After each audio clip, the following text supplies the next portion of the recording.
Hey guys, mga oras na ito, pinapa-break ko si Guardian. Ibig sabihin ng break, sa mga hindi nakakaalam, yun yung pinapaihi mo or pinapatae yung aso. So, everyday pagising, yun yung gagawin ko. Actually, nauna na dyan yung lalaki na si Max. Hindi ko na na-videohan kasi pagising ko literal, inasikaso ko na yan para simulan yung araw ko. Medyo parang sila na rin yung alarm clock ko kasi malakas silang tumahol, very protective, lalo na yung babae na yan, si Guardian.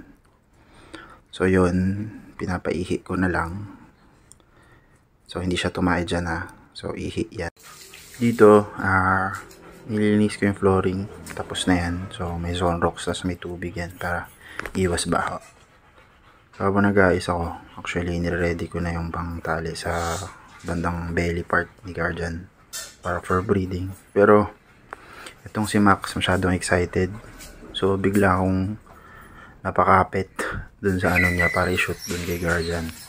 So sa mga nagtatanong bakit nakabusal, for safety ko yun and safety ng lalaki na si Guardian, kasi syempre masakit yan. Second breeding na to ni Guardian so alam ko ganun yung magiging reaction niya. So syempre para may confidence ka or presence of mind na hindi ka talaga makakagat kasi may busal. So yung part na to sinushoot ko, hindi ko talaga ma-shoot kasi ewan ko ba, hindi marunong si Guardian mag-shoot dun sa ni Guardian. Hirap na hirap ako dyan.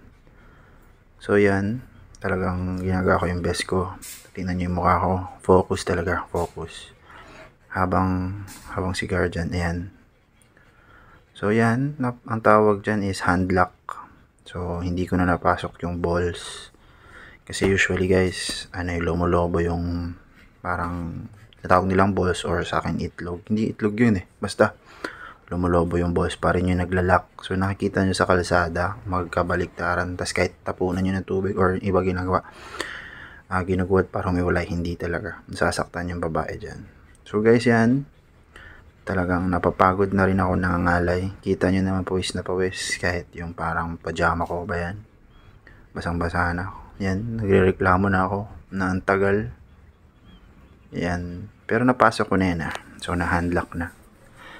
So, konti na lang upo na ako sa sahig sa sobrang ngalay. Pero mindset, gabing mukha yan kitang-kita na yung pagngalay. So, yan. Alam ko may pumapasok na. I-handlock nyo lang talaga guys or hawakan. Tapos, medyo liliit yan So, pag lumiit, dun ka na rin pwede mo i-release yung hands mo na pagkapit dun sa organ ng lalaki, para hindi umiwalay. So parang guide. Yan. Sabi ko sana matapos na. Sinangalay na talaga ako. Pero masaya ako dyan Masaya ako. So sa tagal-tagal kasi 2 years ulit bago ulit na breed si Guardian. So dyan nagugulat na rin ako kasi parang ang plagkit ng pa ako. Kita nyo yun, si Guardian nanghihina na. So nakasandal na yung legs niya or yung body weight niya dun sa parang tuhod ko. Yan, so yun, lumiit na yung balls ni Max, sabay biglang din mabira.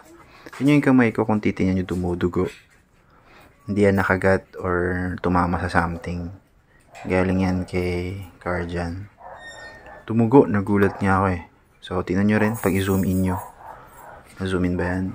Hindi ko alam hindi ata, pero makita nyo talaga yung dumudugo. Kaya siguro 2 years. Tas yun. Yan, laki pa naman nung kay Max talaga. So yan, linis na rin. Medyo pagod. So ipapasok ko na sila. So yun lang guys. So ito yung first session. Ito yung day 9.